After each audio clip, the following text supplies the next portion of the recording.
Hello, I'm David Wellington Chu. I'm very honored to make this video at the request of the Tom Lee Institute to introduce the presentation, The Chu Family Legacy in El Paso, that my sister, Judge Linda Yi Chu, gave in November 2023. The Chu Family Legacy presentation focuses on the life of our grandparents, Erlinda Perry Wong Chu, whose Chinese name is Sun Far Wong, and our grandfather, Antonio Yi Chu, or Yi Wing Chu. I should point out that their lives do not simply run parallel to the life of Tom Lee, but in fact intersects at several points. Tom Lee's personal experience in China was in 1941 to 1943 as a war artist correspondent for Life magazine. He was introduced to the Nationalist Party by his cousin Homer Lee, who was a Army advisor, military advisor to the Nationalist Army. And Tom was influenced by the brewing battle between the Nationalists and the Communist parties. Our grandmother, Erlinda Perry Chu, though born in Mexico, made many trips to China. The first was in 1917, shortly after she married Antonio, and their two oldest children, who were born in Juarez. It was the only trip that she would make with her husband, though she made many other trips. They were done by herself with separate sets of their children. The last trip, which lasted over a year, was only a few years before Tom Lee's visit in China. We know that during her abodes in China, she often traveled from Hong Kong to Nanjing, the capital of the Nationalist Party. She was regularly met with the leading principals of the nationalist government. She was an ardent supporter of Sun Yat-sen. Even from Juarez and later El Paso, she fundraised for the Nationalist Party and sent correspondence to and from them. When she was in China, she met with Generalissimo Chiang Kai-shek, and Chiang Kai-shek and his wife sat for portraits by Tom Lee a few years later. Tom's portrait of Chiang Kai-shek was reviewed by Life magazine, but found to be too severe and not published. We know from Erlinda's correspondence that she thought that the Generalissimo was a little bit of an egotist and a grifter as well. There's a more contemporary intersection, and that is when Mandy and I returned to El Paso after I left the Navy and finished law school in 1979. We moved into 2501 Savannah, which was just down the street from the Lees who lived on the corner. We lived on the eastern side of the Franklin Mountains, or as Tom would say, the Sunrise side. In 1980, we moved up the hill to Mayfield Terrace, where our house overlooked the Lee house, and then Linda and her husband moved into the 2501 Savannah house. Tom and Sarah were the first persons to sign my application to run for election to the El Paso City Council in 1980. I can remember very well standing in their living room in front of Sarah in the summertime as they signed my application. The Chinese Exclusion Act was enacted in 1882 and was a big influence on, of course, all Chinese and my family. It was extended and renewed multiple times until it was finally repealed in 1943.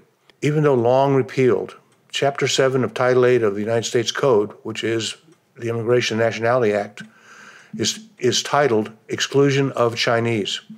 It is the only chapter of the 15 chapters of our immigration and nationality law that completely focuses on a specific nationality or ethnic group. Our grandparents did more than just persevere, they excelled, and we can now say from a distance that their children, our parents, uncles, and aunts, are very much part of the greatest generation.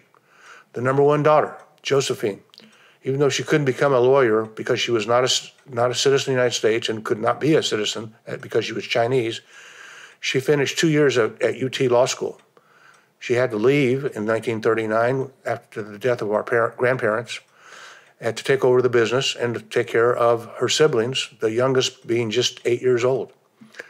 She took over from the number one son, Antonio Jr., who went on to be an Army Air Force pilot in Korea, graduate from law school, and retired as the chief of staff for a Los Angeles City Council person. The number two daughter, Grace, moved to California, became an administrator with Farmers Insurance, married a pioneering Chinese actor, Roland Gott, who was an actor in the 1930s and 1940s.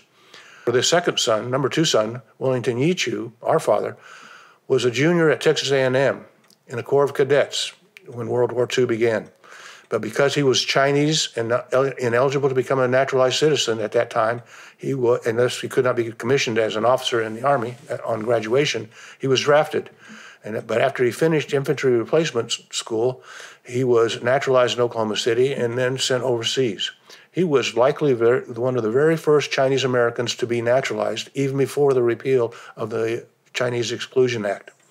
He was a combat infantryman in World War II, a Bronze Star winner, fought in 4 campaigns from Normandy through the Battle of the Bulge. When he came back to the United States, he finished law school with a GI Bill and became the first Chinese American lawyer in Texas in 1951. Number 3 daughter, Herlinda, attended Radford. She went on to graduate from Mills with a Phi Beta Kappa. She married an Army Air Force pilot. She retired as the superintendent of Los Indios School District in Whittier, California. The number 4 daughter, Gloria, was also a Radford graduate and Mills graduate as well, and she retired as a senior administrator with the Los Angeles County Social Services Department. The number 3 son, Fred, was an aeronautical engineer with LTV in Dallas, Texas.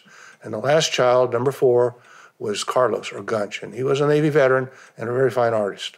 Linda's presentation will highlight the postcard photograph of Herlinda, our grandmother, that was made in the spring of 1911. She was just then 17 years of age. It was made in the days after the first Battle of Juarez, the beginning of the Mexican Revolution. The postcards were then one of the passing trends of the modern visual culture. They were the social media, the X, the Twitter, the TikTok of the day, bringing world events to everyday coffee tables around the world. In 1911, over 900 million postcards were mailed in the United States. In the book, Photographing the Mexican Revolution by John Meraz, he included one of those postcards that Linda will highlight.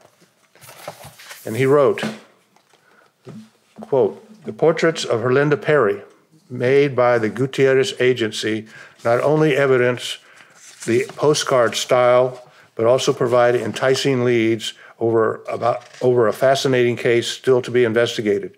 This woman was photographed in Ciudad Juarez with a .30-30 carbine and loaded down with cartridge belts over her shoulder and around her waist, but we know nothing more about her." In 1916, General Pershing was ordered to pursue Pancho Villa following the Columbus, New Mexico raid.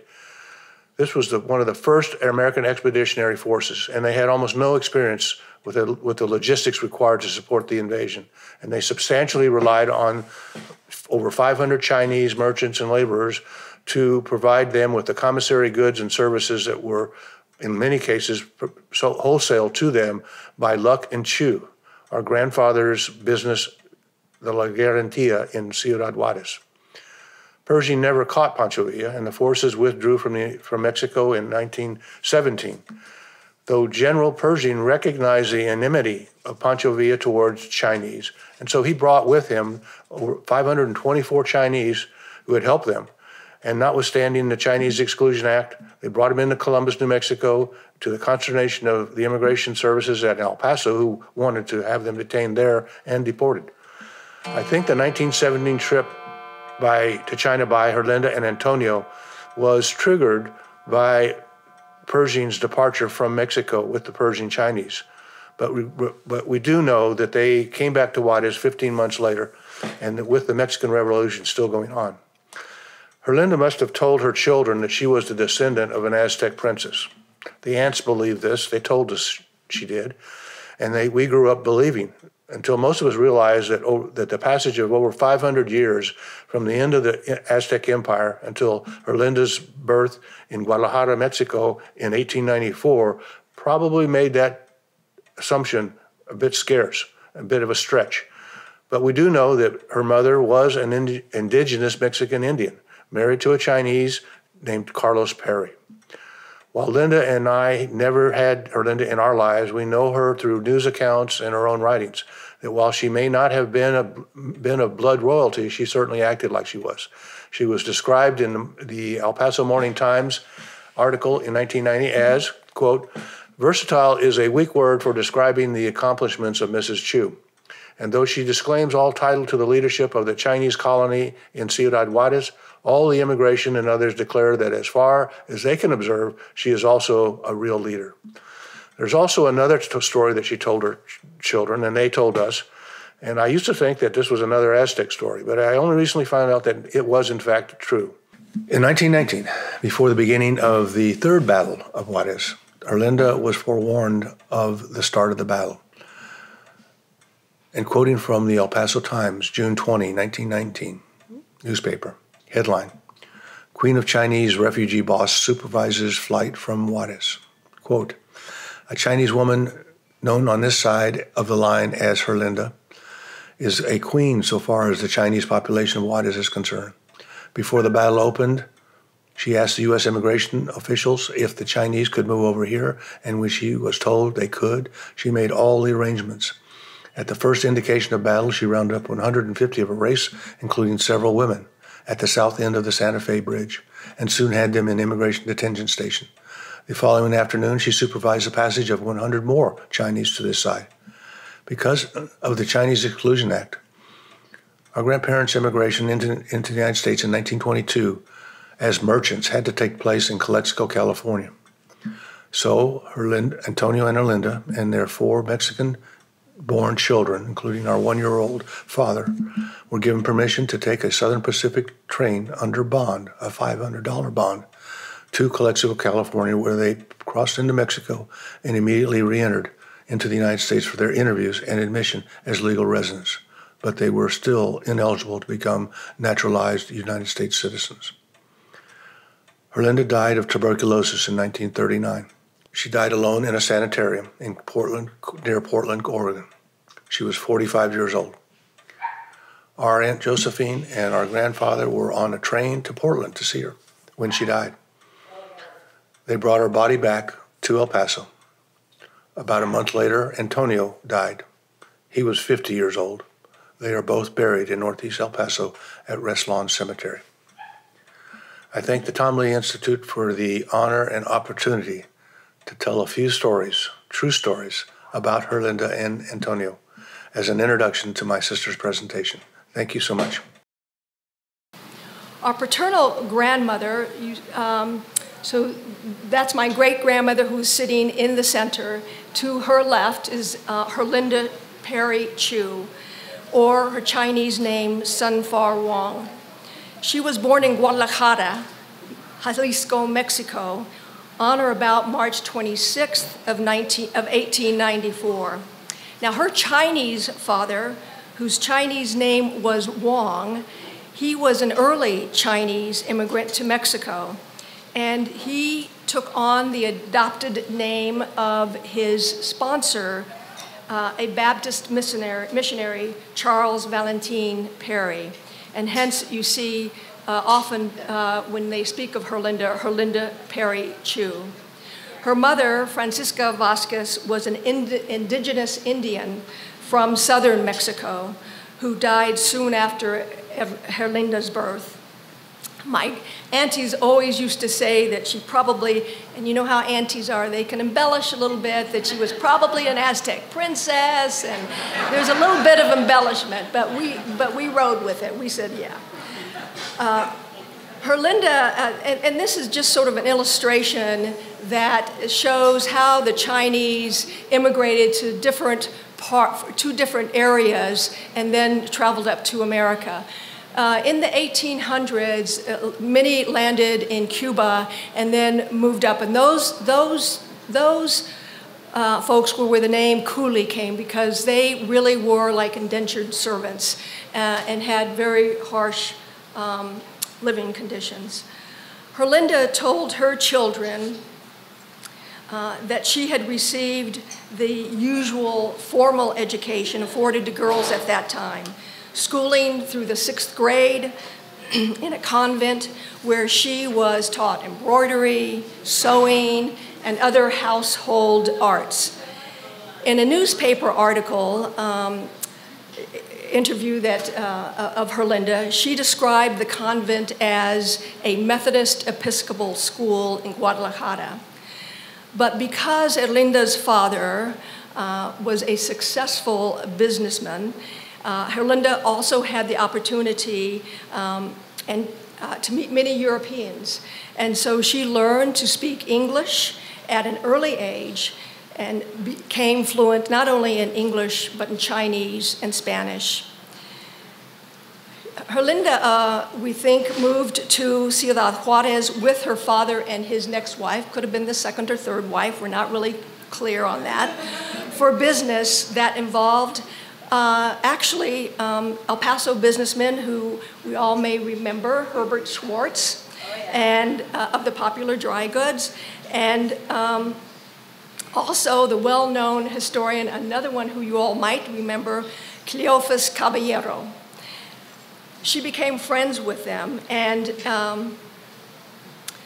in the 1870s, El Paso at that point became the focal point of the second American transcontinental railway. From California, the Southern Pacific began laying track eastward, while the Texas Pacific Railroad was moving westward to Houston.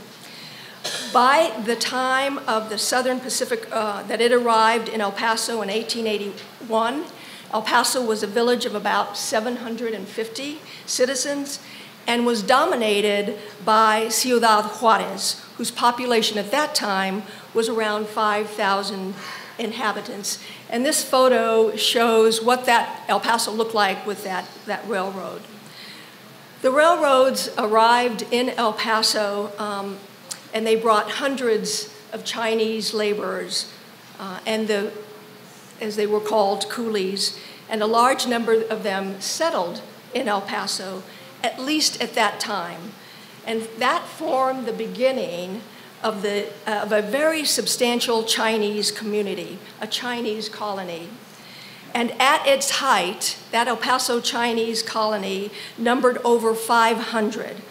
But dwindled to barely half that by the time Antonio arrived in Ciudad Juarez in 1905.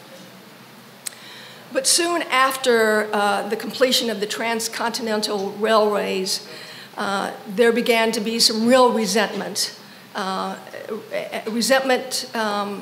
the relative success and the work ethic of the Chinese emigres. The nativists in the West complained that white wage earners could never compete with, and this is a quote, coolies willing to live in squalor, end of quote. So under pressure from California and other Western states, in May of 1882, the United States enacted the Chinese Exclusion Act, the first act of its kind ever to ban a particular ethnic group. And they banned the entry of Chinese laborers, defined as, quote, both skilled and unskilled laborers and Chinese employed in mining. And the act made it a crime for masters of ships to allow or permit the landing of Chinese laborers. Chinese, other than laborers who were entitled to enter the United States, and some of those had what we would call now like the little 72-hour visa where you could go and shop and then go back. They were allowed under the terms of the November 17th, 1880 treaty. But now they were required to have a certificate issued by the Chinese government attesting to the fact, and those Chinese, even though they were entitled to enter the United States, could only enter at certain points, certain ports of entry. They were not allowed, the Chinese were not allowed to enter the port here at El Paso, but rather to the closest port, which was Calexico, California. The Chinese were also ineligible for citizenship. By successive acts of Congress, that act was continued until it was repealed as a consequence of World War II, and following the personal appeal of Madam Chiang Kai-shek in December 18th of 1943. And you see, these are some of the this is a little bit more recent, which would have said, I guess the Garcias and the Chews won't be coming to visit us anymore. The Cantonese immigration to Mexico, though, began as early as the 17th century, and it's curious that, and interesting that the Mexican president, Porfirio Diaz, encouraged foreign investment, and so encouraged Chinese immigration, and hence you see why so many Chinese went to Mexico. In 1905, both Ciudad Juarez and El Paso were cities of nearly equal size. El Paso's population was approximately 40,000 people, but the Chinese colony in El Paso, which numbered approximately 300, was dwarfed by the number of Chinese in Ciudad Juarez, which some estimate was about 3 or 4 times that of El Paso. There was a great deal of paranoia by the white population about that many Chinese being just across the border. And in fact, beginning in 1905, local El Paso and regional newspapers began reporting that Ciudad Juarez was the major clandestine entry point for Chinese to come to the United States. According to these stories, thousands of Chinese were transported from China to various ports in Mexico and then brought by railroad to Juarez to await an opportunity to surreptitiously cross into the United States. And there were claims at that time that at any one time, there were at least 150 to 200 Chinese waiting in hideouts and safe houses in Juarez. I don't doubt that was never confirmed. In the spring of 1911, Francisco Madero had a rebel force that was made up of some notables that you may recognize these names: Giuseppe Garibaldi, Pancho Villa, Pascual Orozco. And from the mountain countries of western Chihuahua, they traveled to a river encampment between Ciudad Juarez and El Paso. This meeting at the encampment was called the Peace Camp, and it preceded the first Battle of Juarez in April of 1911. And it was the first of several armed conflicts that marked the true beginning of the Mexican Revolution. Now, Herlinda was living in Ciudad Juarez, and she was friends with a number of fellows from El Paso, including the Schwartz brothers and Cleofas Calleros. As I mentioned earlier, a very well-known historian and community leader. And Mr. Calleros, was interviewed for a newspaper article commemorating the assassination of Madero. And he recalled, and this is a quote, "Several boys from El Paso and Juarez girl would buy foodstuffs from C.H. Lawrence, who owned a large wholesale business in South El Paso, and then sell them to the Mexican rebel soldiers encamped in a grove of cottonwood trees astride the Rio Grande, which became known, as I said, the Peace Camp. The girl," Calleros said, quote, "was Herlinda Chu, a beautiful Chinese who later became the leader of the Chinese colony in Juarez." Calleros said that an imaginative reporter took a picture with a banner hung around her shoulders, and then they ran this picture with a story about a beautiful Yaqui girl joining Villa's forces. We boys got a big kick out of that. And that was Herlinda Chu, and you see her there in these photographs. And that's the photograph that appeared in the newspapers. The first child, in this photograph, during this time, there was more and more resentment towards the Chinese in Mexico. And this is a photo that was taken in Torreon and where a number of Chinese were massacred, and you probably can't see that in there, but there are bodies in that cart. The first child, and there's the newspaper where she is featured. She was about 16 at that time. The first child born to Antonio and Erlinda was Josephine, who was born December 17th of 1913 in Juarez. Now, their second child was Antonio Jr. His Chinese name was Yi Yan Ding. He was born in Ciudad Juarez on November 22nd of 1915. Antonio and a partner, Joe Yat Luk, organized what was then called the Chu and Luk grocery. And it sold general merchandise.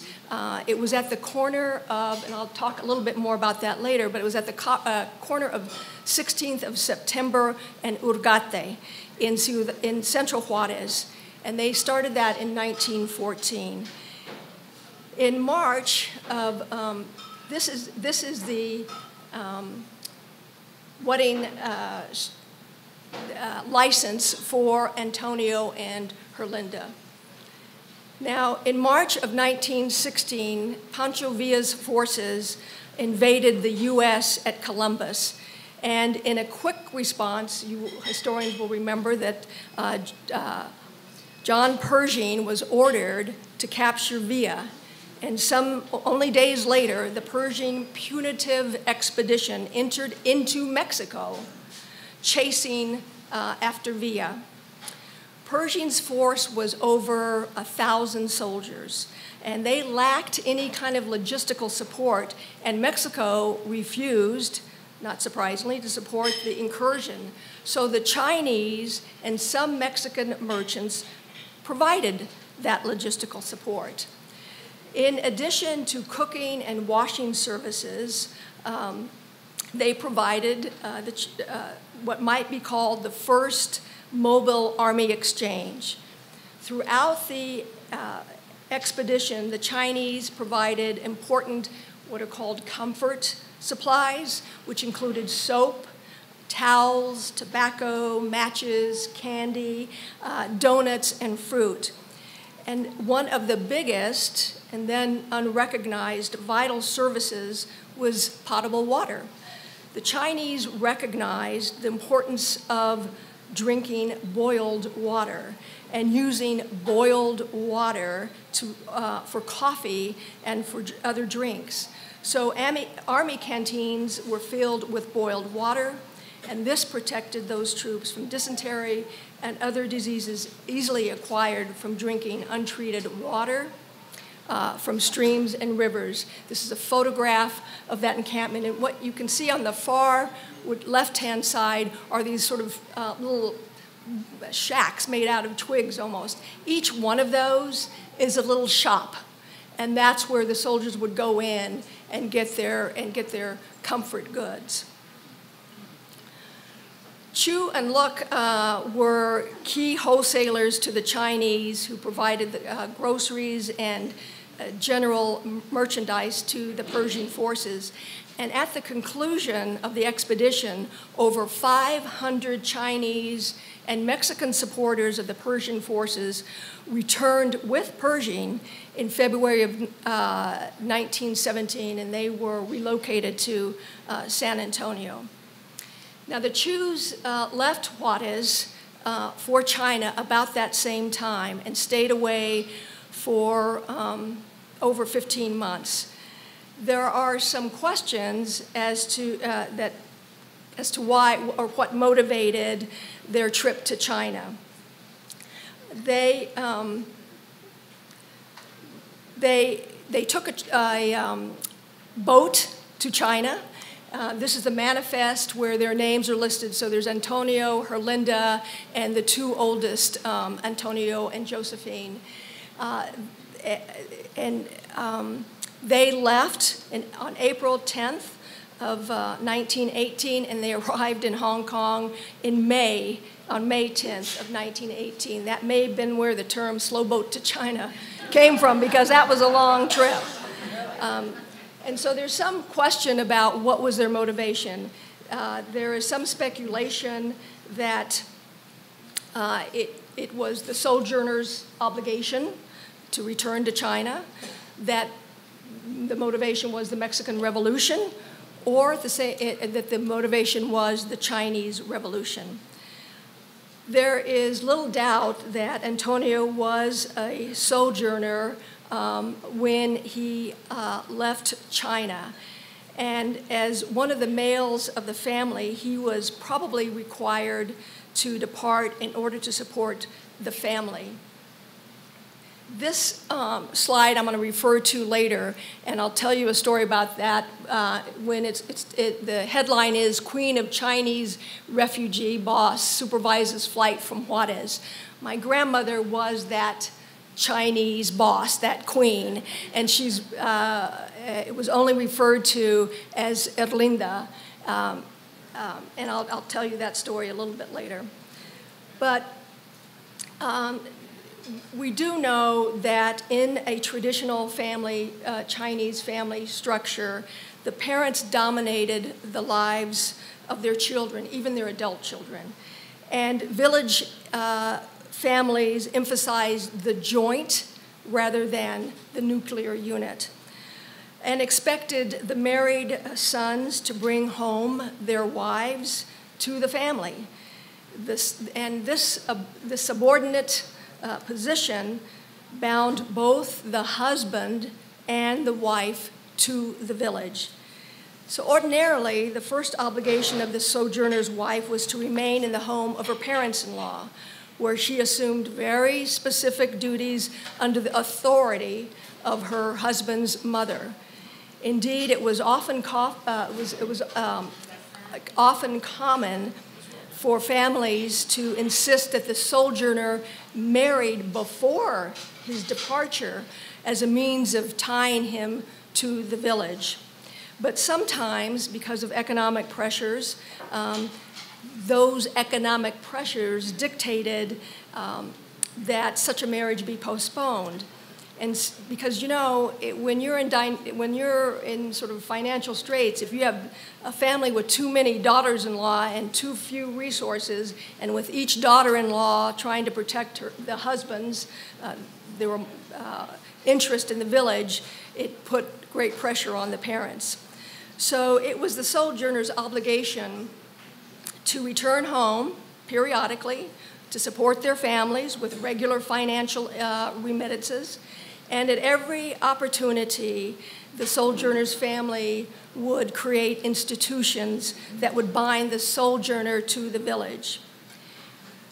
Essentially, that's a photo of Antonio.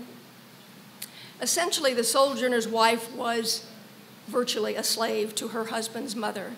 Indeed, the only thing that she could look forward to was that one day she would be someone's mother-in-law.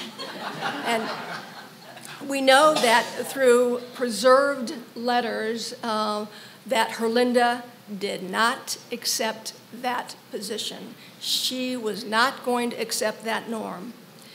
At the time then, when the Mexican now revolution is in full force at the time of their departure.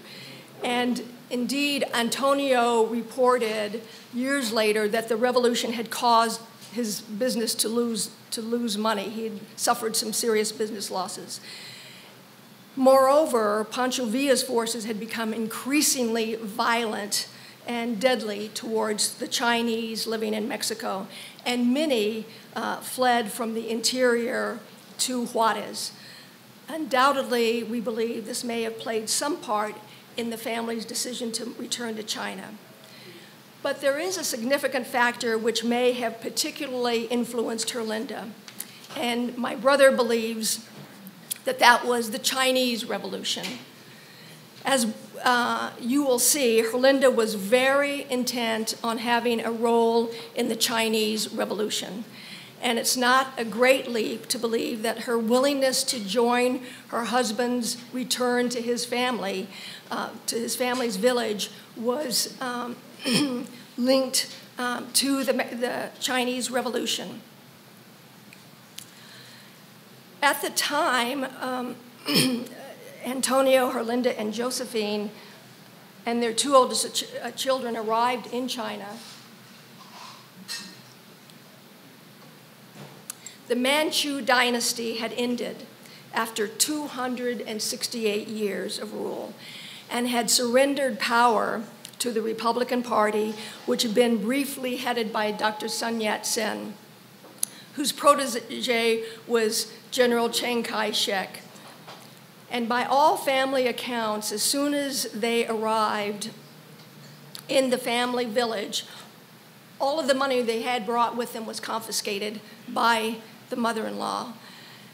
And it seemed evident that the family expected that Antonio would end then and there his sojourn, and that he and his family would rejoin and remain in the village. That plan did not take into account Herlinda Wong Chu. She rejected outright the subservient role expected of her and revolted. On her own, without any funds, she fled to Canton. She took employment teaching English at a mission school in Canton, and then she was later hired as a tutor for the two daughters of a wealthy Cantonese banker named Chan. Not surprisingly, Banker Chan was a close advisor to Sun Yat-sen and later General Chiang Kai-shek. My grandmother was pretty smart. Now they left. This is a photograph of my grandmother with my father, and reportedly with a European woman and her baby. This is my father's entry card into the United States that allowed him to pass through. They left Hong Kong on April 11th of 1919 and arrived in San Francisco, 1918, arrived in San Francisco aboard the SS China in transit to Ciudad Juarez. The passenger manifest records Antonio as a merchant and an owner in the Chu Luk Company. I mentioned to you the article that had about the boss, the Chinese boss queen. My grandparents owned a grocery store, as I mentioned earlier, called the La Galantia, that was on the 16th of September in what is now downtown Juarez. The residence that they lived in Juarez during that time was described, I don't know if any of you all remember, there was a columnist named Ann Carroll for the El Paso Herald-Post. Ann Carroll had a column that she published many years later, which was attributed to an unknown friend of the columnist. And here's that article. The Chus lived about 2 blocks from the customs house on a side street in Juarez in the 1920s. Visitors stepped directly from the sidewalk into a front room that was more like an office than a room in living quarters. White walls, scrubbed floor, and sparse furnishings. Mrs. Chu's unaffected smile made the place seem warm. It was in that room where she introduced visitors to her small children. That was where she taught 3 handsome Chinese youths to speak English and read the United States Constitution. The young men were hopeful of being allowed to enter the United States legally as students to continue their education. While Mr. Chu operated a grocery store at a corner nearby on 16th of September Street, Mrs. Chu frequently acted as a travel agent for Chinese from the interior of Mexico who were returning to Canton and elsewhere from which they had migrated to Mexico in their youth to seek their fortunes.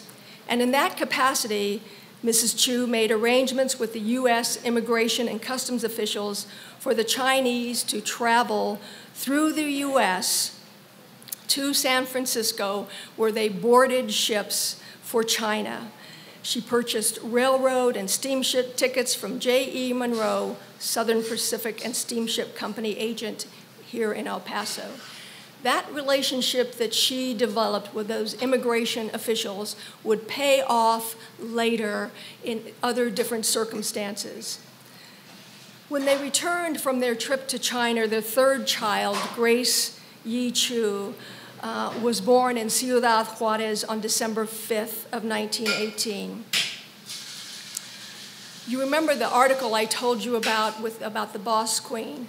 One of the story that it documents a story that my aunties would tell us regularly. It was that one of Erlinda's stories was that at the La Garantía, it was located next door to a bar that was frequented by Pancho Villa's men. And some of them were also customers of the La Garantía. And those men told Herlinda one day that there would be a battle in Juarez and that they should flee to El Paso. It was secret information. She was flee to El Paso for the duration of the battle. So Herlinda, because of her involvement in making travel arrangements for Chinese men traveling back to China, to Canton, she had developed this really they trusted her. She had a good relationship with them. So she went to the port of entry and requested temporary asylum for her family and a few of her people, that few being about 250 souls. Nevertheless, permission was granted, and Herlinda's family and group waited at the bridge, came into the bridge, came into El Paso, and when the battle began, the group was allowed to cross over and await until the battle's conclusion. The fourth and last child was Wellington Yi Chu, my father, born on December 10th of 1920. The family was able to immigrate. This is a photo of Erlinda.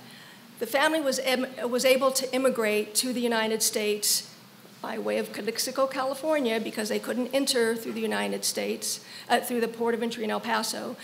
They entered February 17th of 1922 under the immigrant category of merchant of Chinese descent, which was one of the exemptions provided for under the Chinese Exclusion Act. And again, they entered in Calixico, California, because they weren't allowed to come through El Paso. They opened up the New China Grocery, and then soon thereafter, in 1925, opened up the New China No. 2, which was opened up at 119 North Stanton. This is the picture of the New China. This is the New China Grocery No. 2. It was at the corner of Overland and South Stanton, just south of the location of the New China No. 1. Evidently, even though, because there was a question, why are they so close together, Herlinda insisted on opening up this second store because of the threat of a Chinese gambling hall going into that location under the guise of a store operated by a large Chinese venture called National Dollars, and she wasn't going to let that happen, so she rented it and opened up a Chinese grocery store No. 2. This is the opening flyer from that Chinese New China Grocery No. 2. If you were able to, if it was a little bit bigger, you would see that the tomatoes are 10 cents a pound, and for 17 cents a pound, you could get your pork loin roast. Again, the photo of the New China Grocery.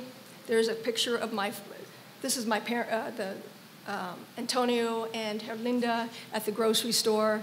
That's my father. All of the kids had to work at the grocery store.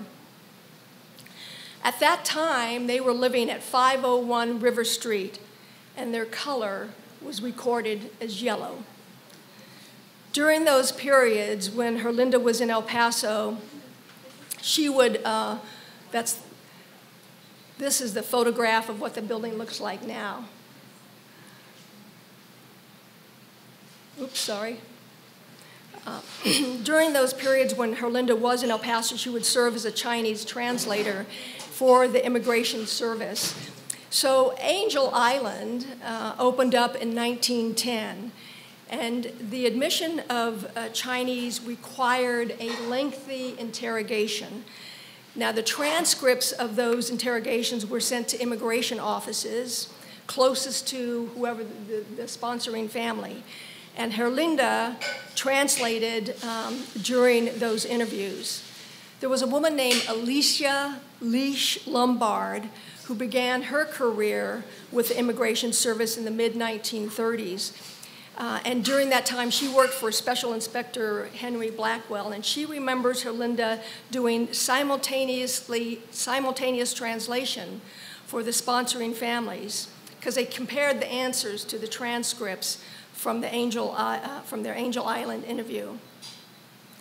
These interviews were conducted in an office at the Paso del Norte Bridge, and in those days, that bridge was called the Bridge of Sighs. She remembers that Antonio and Herlinda would rent entire cars just for the Chinese to travel from El Paso to San Francisco, where the travelers would board ships bound for Hong Kong or Canton. These cars were bonded, they were secured and guarded by immigration officials, and they would travel along with the group. Herlinda's, this is a picture of where the La Garantía was located in Juarez, and where you see the port of entry is when she made that exit with 254 of her closest friends. Herlinda left for her last trip to China in August of 1936. All of her children, save Josephine, were on this trip. They sailed, of course, on the dollar steamship lines. They sailed to Hong Kong aboard the President Coolidge.